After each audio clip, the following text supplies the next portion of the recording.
बिस्मिल्लाहिर्रहमानिर्रहीम। अस्सलाम वालेकुम नाज़रीन, आप यूट्यूब चैनल देख रहे हैं। मैं इमरान खान हूँ। इससे पहले कि मैं इमरान खान साहब की आपको स्टेटमेंट बताऊँ कि अडियाला जेल में उन्होंने क्या कहा कल, मैं आपको पहले एक बात कहना चाहता हूँ कि इस वक्त पाकिस्तान में जो इस्टेब्लिशमेंट है वो इमरान खान है। यानी हमें ये बात माननी पड़ेगी कि जो पाकिस्तान की रवायती इस्टेब्लिशमेंट है उसके पैरेलल अगर एक ताकत आकर खड़ी हो गई है तो वो इमरान खान है। इमरान खान ने एक मुतवाज़ी निज़ाम कायम कर दिया अवामी ताकत के मुताबिक। यानी वहाँ पे अवामी ताकत है और वो इतनी ज़्यादा है कि उसका मुकाबला करना मुश्किल होता चला जा रहा है। आप देखें ना, एक तरफ फैसल वाडा साहब का गुस्सा अगर आप याद करें कि वो निकलते हैं असेंबली से, गाड़ी में जाकर बैठते हैं, उनका लहजा, उनका रवैया, उनके अल्फाज का चुनाव, नकम्मा और नालायक करार देना मौजूदा हुक्मरानों को, स्पेशली PMLN को, फिर पीपल्स पार्टी का PMLN के ख़िलाफ़ बोलना, ये सारी चीज़ें जब आप इकट्ठी करके देखें तो आपको समझ आती है कि एक्चुअली एस्टेब्लिशमेंट को डिफीट हुई है इमरान खान के हाथों। देखिए, जो मुझे समझ आई ना सारे खेल में, वो ये समझ आई कि 17 सीटों वालों को पहुंचाया गया हुकूमत में और भी इतना कंफर्टेबल पहुंचाया गया कि उनको 2/3 अक्सरियत के करीब पहुंचा दिया गया कि इनकी हुकूमत को ख़तरा भी कोई ना हो। फिर जब जब उन्होंने जिस जिस के ऊपर उंगली रखी उसकी सीट भी छीन कर इनको दे दी गई, हत्ता के मखसूस नशिस्तों के तोहफे भी दे दिए गए, तमाम तर सहूलतकारी की गई, इनके मुकदमात ख़त्म किए गए, इनके मुखालिफिन को जेलों में बंद किया गया, इनके जो मुखालिफ आवाज़ें मीडिया पे सारी बंद करवा दी गई, मीडिया इनकी जेब में डाल दिया गया, पैसा इनकी जेब में डाल दिया गया। तमाम तर नालायकियों और नकम्मेपन की वजह से इन्होंने पाकिस्तान की मईशत को तबाह किया। इनसे एक सवाल नहीं किया गया एस्टेब्लिशमेंट से, यानी उन्होंने इनसे मांगा क्या? एस्टेब्लिशमेंट ने सिर्फ एक आईनी तरमीम मांगी थी। आप गौर कीजिए ना कि एस्टेब्लिशमेंट ने अब तक इन हुक्मरानों को क्या कुछ नहीं दिया। यानी जो PMLN है या पीपल्स पार्टी है, क्या नहीं दिया उन्होंने? जो इन्होंने कहा दिया। मियाँ साहब ने कहा जी मुझे फजलुर रहमान नहीं चाहिए, फजलुर रहमान के बगैर हुकूमत बना कर दी। नवाज शरीफ अपनी दोनों सीटें हार गए थे, नवाज शरीफ को एक सीट जितवा कर दी। नवाज शरीफ की जो मुखालिफ उम्मीदवार है उनको अभी तक जेल में रखा हुआ है। मरियम नवाज अपना इलेक्शन महर शराफत से हार गई थी, उनको वज़ीर आला पंजाब बना कर दिया। शहबाज शरीफ के बाद टोटल 17 सीटें दी जेनवन, और उनकी ये सीटों को बढ़ा के उनको इक़्तिदार बना के दिया। तो ये सारा कुछ जब एस्टेब्लिशमेंट ने इतना कुछ किया इनके लिए, तो उसके बदले में उन्होंने मांगा क्या? एक आईनी तरमीम, और उस आईनी तरमीम के नंबर भी उन्होंने पूरे करके दिए। ये तो अगर हफ्ते वाले दिन जस्टिस मंसूर अली शाह साहब के वापस आने के बाद सुप्रीम कोर्ट ऑफ पाकिस्तान से इलेक्शन कमीशन की डिमांड के बाद वो जो वज़ाहती नोट आया है, अगर वो ना आता तो एस्टेब्लिशमेंट ने तो बंदे पूरे करके दे दिए थे। यानी जो इन्फॉर्मेशन आ रही थी उसके मुताबिक तो पाकिस्तान तहरीक इंसाफ के 10-12 बंदे इधर उधर कर दिए थे उन्होंने, और उन्होंने बंदोबस्त कर दिया था कि ये बंदे डालेंगे और जो बाकी हुकूमत के पास है तो ये कानून साजी हम लपेट लपाट के कर देंगे। तो ये चीज़ यहाँ तक तो पहुँच गई थी। लेकिन फिर हुआ ये कि जब सुप्रीम कोर्ट से ऑर्डर आ गया तो फिर थोड़ी सी मेहनत करनी पड़ी हुकूमत को, और हुकूमत वो मेहनत करने में मुकम्मल तौर पर नाकाम रही है। तो अब हुकूमत जो है, इसकी एक और रीज़न भी है। देखें, मैं आपको बताता हूँ वजह यह कि हैं तो ये सियासतदान ही ना, जाना तो इन्होंने पब्लिक में ही है, और इनको इस बात का पता है कि कल हम अपोजिशन में होंगे। हुकूमत सदा किसी की नहीं रहती, वो सिर्फ मेरे रब की है। किसी की हुकूमत हमेशा नहीं रहती। इन्होंने अपोजिशन में जाना है, लेकिन जो कवानीन इनसे पास करवाए जा रहे हैं वो कवानीन अगर ये पास कर देंगे तो घर से निकलना मुश्किल हो जाएगा। जिसको दिल करेंगे, जहाँ से दिल करेगा उठा लेंगे, और उसके पास किसी किस्म की कोई सहूलत नहीं होगी कि वो जाके किसी अदालत का या किसी दरवाजे को खटखटा ले कि मुझे इंसाफ मिल जाए। तो सियासतदान है ना, वो समझते हैं इस बात को।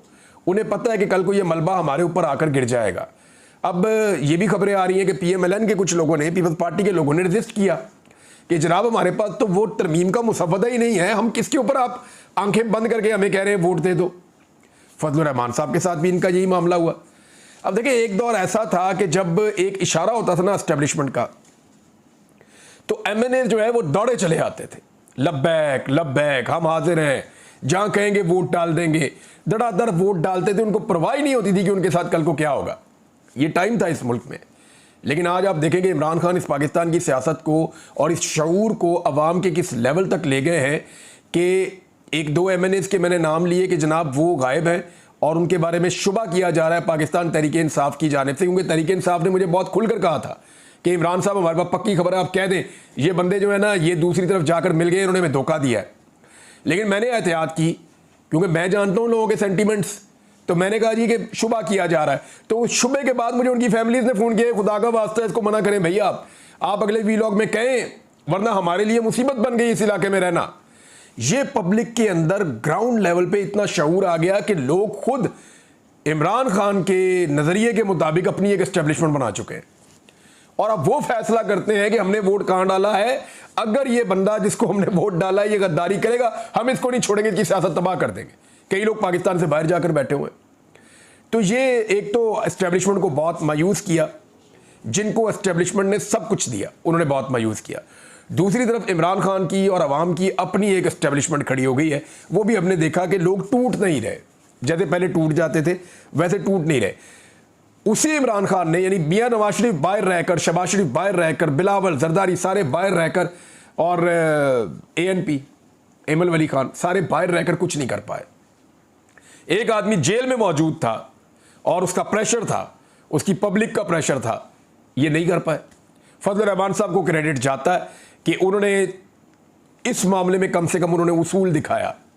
देखिए, फजल रहमान साहब के माजी में मामला हमेशा मशकूक रहे हैं, लेकिन ये जो मामला है आईनी तरमीम वाला, यहां पे आके फजल रहमान साहब ने मैं अब तक की बात कर रहा हूं, कल की बात मुझे नहीं पता, अब तक फजल रहमान साहब ने अवामी उमंगों की तर्जुमानी की है और वो इस स्टेटस को एंजॉय भी कर रहे होंगे कि लोग उनके बारे में कितनी अच्छी बातें कर रहे हैं। यही फजल रहमान जब कल खड़े हुए थे PDM के साथ, तो उसका मवाजना कर लें। आज फजल रहमान साहब जब अवाम के साथ खड़े हुए हैं तो उन्हें आइडिया हो जाना चाहिए कि लोग कितनी पजीराई करते हैं जब आप अवाम के हकीकी इशू के साथ खड़े होते हैं, अवाम के साथ खड़े होते हैं। इमरान खान ने क्या कहा अडियाला जेल से? इमरान खान ने सहाफ़ियों से गुफ्तगू करते हुए कहा कि आईनी तरमीम या आईनी अदालत का क़याम इस अमल में लाया जा रहा है, यानी आईनी अदालत जो बनाई जा रही है, क्योंकि ये सुप्रीम कोर्ट से डरे हुए हैं। नई तरामीम से मुल्क का मुस्तकबिल तबाह हो जाएगा। उन्होंने कहा कि आईनी तरमीम का मकसद मुझे जेल में रखना है। हुक्मरानों ने अदलिया का बेड़ा गर्क करने का फैसला किया है। इलेक्शन फ्रॉड छुपाने के लिए ये सब कुछ किया जा रहा है। ये डरे हुए हैं कि अगर इलेक्शन खुल गया तो सब कुछ रिवर्स हो जाएगा। इमरान खान ने कहा कि रूल ऑफ लॉ की धज्जियां उड़ाई जा रही है, इससे बड़ा जुल्म मुल्क पर हो नहीं सकता। नैब तरामीम में उन्होंने अपने अरबों रुपए माफ़ करवाकर अपनी चोरी को तहफ़्फ़ुज़ दिया है। ये सब कुछ मुल्की मफाद के खिलाफ हो रहा है। जजेस को धमकियां, लोगों को अगवा करना, एक सियासी जमात को ख़त्म करने से सियासी अदम इस्तेहकाम बढ़ेगा। इमरान खान का कहना था कि तरमीम लाने वालों के पैसे बाहर पड़े हुए हैं। हुकूमत में बैठे लोग अदलिया को आज़ाद नहीं देखना चाहते। अशराफिया का मफाद और मुल्की मफाद आपस में नहीं मिलते, मुतजाद हैं। 6 माह में 4000 पाकिस्तानी कंपनियां दुबई में रजिस्टर्ड हुई। इनको तो फ़र्क नहीं पड़ना, इनका पैसा और जायदादें बाहर हैं। मोहसिन नकवी की बीवी के $500 मिलियन की प्रॉपर्टी दुबई लीक्स में सामने आई है। अब हम कर्जे लेकर मुल्क चला रहे हैं, इसीलिए महंगाई काबू में नहीं आ रही। इमरान खान ने मजीद कहा कि अवाम को अपने हकूक़ और अदलिया को बचाने के लिए खड़ा होना पड़ेगा। मैं जजेस, अदलिया और सहाफ़ियों के साथ खड़ा हूँ। ये कादी फायज़ को दोबारा लाकर अदलिया को तबाह करना चाहते हैं। ये समझते हैं हम इसके ख़िलाफ़ खामोश रहेंगे, हम इसके ख़िलाफ़ भरपूर एहतजाज करेंगे। लाहौर में 21 तारीख को पुरअमन जलसा और तारीख़ी एहतजाज हम करेंगे। पाकिस्तान तहरीक इंसाफ ने जाकर रुजू भी किया लाहौर हाई कोर्ट से कि जी हमें जलसा करने दें। उन्होंने 20 तारीख का टाइम दे दिया है, हालांकि 21-22 को जलसा आ रहा है, लेकिन हाई कोर्ट ने जो है वो 20 तारीख का टाइम दे दिया है। दूसरी जानिब सहाफ़ी हैं लाहौर में और बड़े अच्छे सहाफ़ी हैं, उन्होंने एक बात बताई है कि इमरान खान साहब को जो बेल मिलनी है वो बेल इमरान खान साहब को 9 मई के मुकदमात में इसलिए नहीं मिल रही कि एंटी टेररिस्ट कोर्ट का, यानी जो दहशतगर्दी की अदालत है, उनका जज मुयसर नहीं है, वहाँ पे जज नहीं है। और वकास ऐवान साहब के बकौल उन्होंने बताया कि हाई कोर्ट ने जजेस के नाम भिजवा दिए हैं मगर हुकूमत जज लगा नहीं रही, ताकि इमरान खान साहब की जो बेल है उसके अंदर जितनी ताख़ीर हो सके वो उसको करते रहें। दूसरी जानिब वकला ने अब इसके ख़िलाफ़ खड़े होने का फ़ैसला कर लिया है। ये जो आईनी तरमीम है, इस पे जो चीज़ें सामने आई मैं आपको बता देता हूँ। कराची में बार कौंसिल की जानिब से जो एक करारदाद सामने आई वो ये है कि खुफिया तरीके से पार्लिमानी तरीक़ा के ख़िलाफ़ काम किया जा रहा है, ये खुफिया काम किया जा रहा है और ये तरामीम की जो कोशिश हो रही है इस पर उन्होंने तहफ़्फ़ुज़ात का इज़हार किया। उन्होंने कहा जी माजी में ऐसी कोई मिसाल नहीं मिलती। जज की उम्र में इजाफा करना ये कानून के या आइन के बुनियादी ढांचे से मुतसादम है। बुनियादी ढांचा आइन का आप तबाह करने जा रहे हैं, बल्कि आइन और अदलिया के ऊपर उन्होंने इसको एक हमला करार दिया। रूल ऑफ लॉ के ख़िलाफ़ उन्होंने इसको साजिश करार दिया। उन्होंने कहा जी कि वकला बरादरी से हम ये दरख्वास्त करते हैं कि अदलिया और उसके ख़िलाफ़ जितना कुछ भी किया जा रहा है आइन के ख़िलाफ़ भी, उसके ख़िलाफ़ खड़े होने का वक्त आ गया। आप सारे खड़े हो जाए, अपने इख्तलाफात को साइड पे रख दें और आइन और अदलिया के लिए सारे इकट्ठे हो जाएं। वकला एक्शन कमेटी का एहतजाज भी हुआ। इसके अलावा जो लाहौर से खबर आई है वो बहुत बड़ी खबर है, और उस खबर के मुताबिक 19 तारीख को ऑल पाकिस्तान वकला नुमाइंदा कन्वेंशन ये लाहौर में बुलवा लिया गया है। इस लेवल की वकला की सरगर्मियाँ तब हुई थी 2007 में, जब इफ्तिखार चौधरी साहब की बहाली की तहरीक चली थी। यानी जब इफ्तिखार चौधरी साहब को हटाया गया, उसके बाद PCO जजेस लाए गए, तो जब इफ्तिखार चौधरी साहब की बहाली की तहरीक चली तो उस वक्त इस तरह की लॉयर मूवमेंट हमने देखी थी। जब वो शुरू हो रही थी तो इस तरह का माहौल बन रहा था। अब हम देख रहे हैं कि उसी तरह का माहौल दोबारा बन रहा है। 19 सितंबर को यानी जुमेरात वाले दिन लाहौर में जो है वो वकला का एक कन्वेंशन बुलाया गया, जिसमें ऑल पाकिस्तान वकला नुमाइंदा कन्वेंशन है, उसमें सारे शिरकत करेंगे और वहाँ